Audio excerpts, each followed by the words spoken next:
Hai teman-teman, jumpa lagi dengan saya Dr. Adi W. Gunawan. Dalam kesempatan ini saya akan membahas topik berjudul proses hipnoterapi.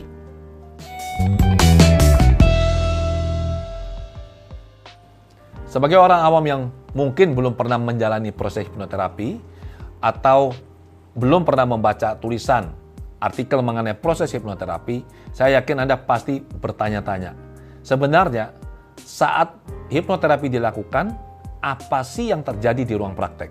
Apa yang dilakukan oleh terapis? Apa yang dialami oleh klien? Nah, teman-teman, pendekatan hipnoterapi ini sebenarnya ada beberapa mazhab, ya, beberapa aliran. Yang pertama, aliran pantai timur Amerika. Kemudian yang kedua adalah aliran pantai barat Amerika. Pantai timur ini mengutamakan teknik sugesti. Pantai barat mengutamakan teknik hipnoanalisis, menemukan dan mencari akar masalah. Nah, di Indonesia, saya dan murid-murid saya, hipnoterapis klinis AWGI, kami mengembangkan mazhab AWGI. Jadi kami punya pendekatan strategi yang berbeda dengan yang ada di pantai timur dan pantai barat Amerika. Apapun mazhabnya, apapun caranya, yang namanya hipnoterapi selalu terapi yang dilakukan dalam kondisi hipnosis. Selalu. Jadi tekniknya bisa apa saja dan harus ada kondisi hipnosis. Kalau tidak ada kondisi hipnosis, itu bukan hipnoterapi. Terapis manapun kalau dia melakukan hipnoterapi selalu melakukan 5 langkah berikut ini. Yang pertama pasti adalah langkah pengawalan. Yang kedua, induksi.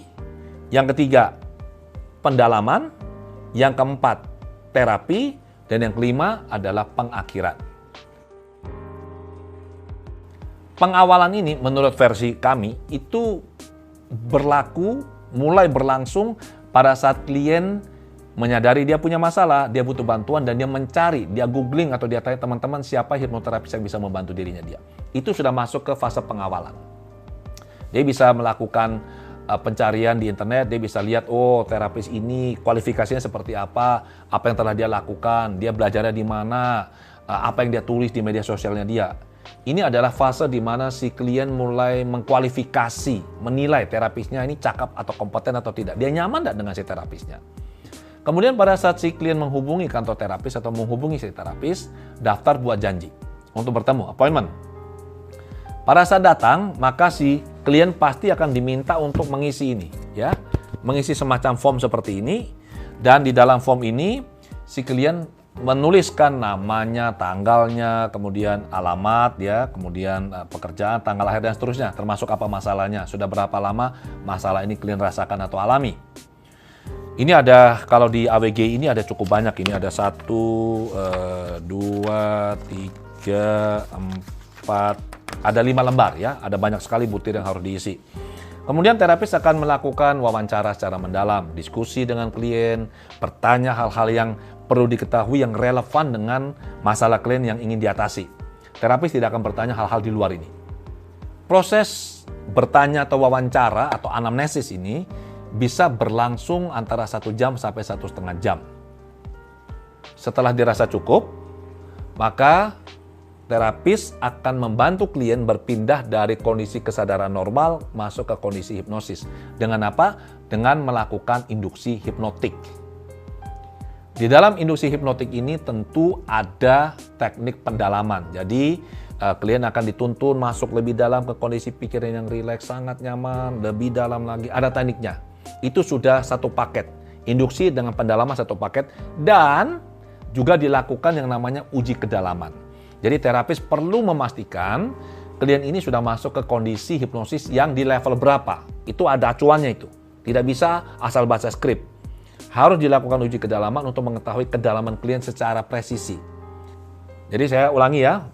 Pengawalan, kemudian induksi, yang ketiga adalah pendalaman. Di pendalaman ini juga meliputi uji kedalaman.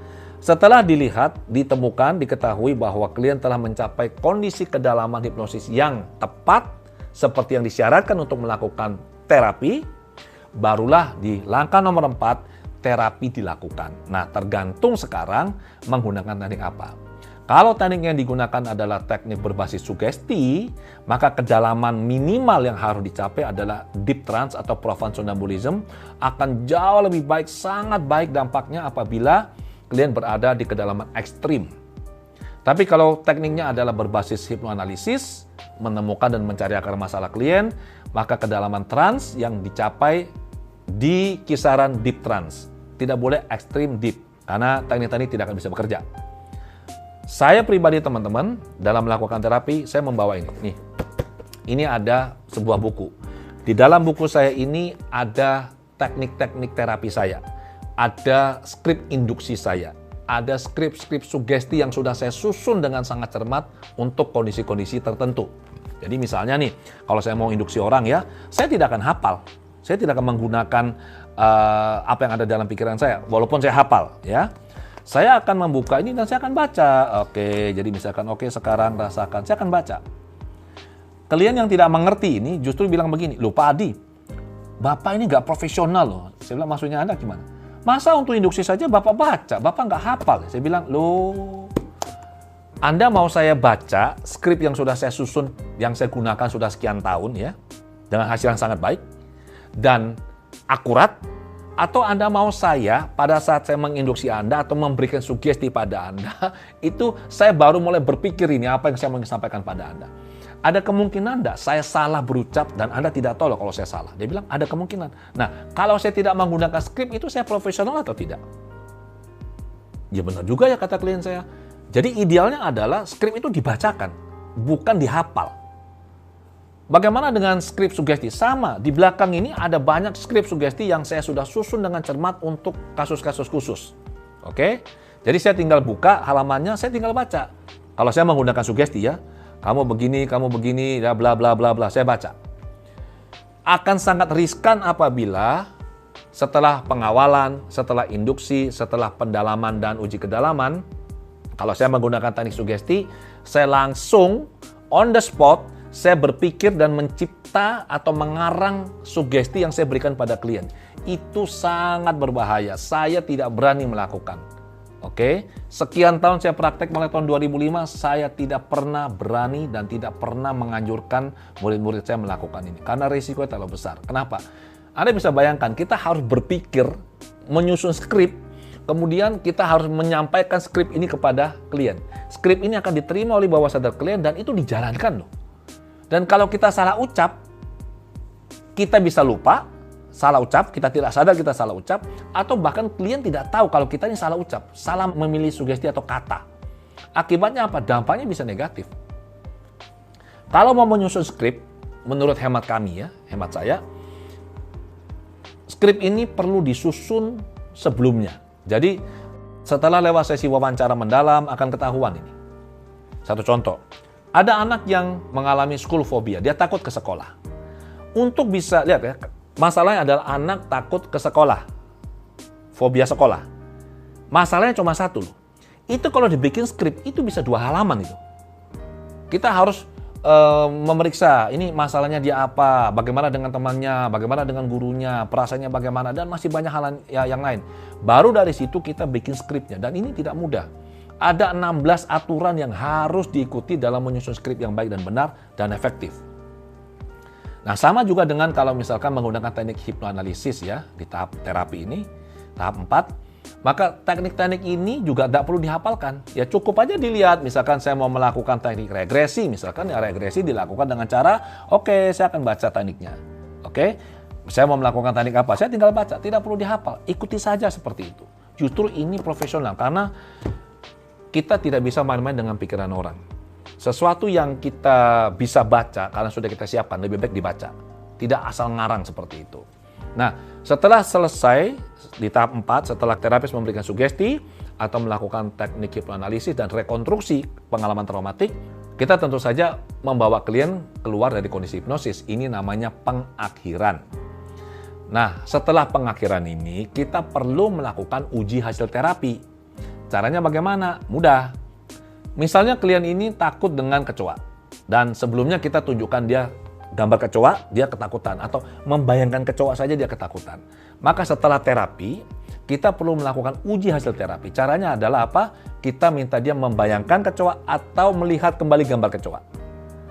Kalau terapi kita efektif, berdampak terapeutik positif dan signifikan, maka setelah terapi, selesai sesi pengakhiran, ya, klien pada saat membayangkan kecoa atau melihat gambar kecoa, dia tidak lagi bereaksi secara negatif.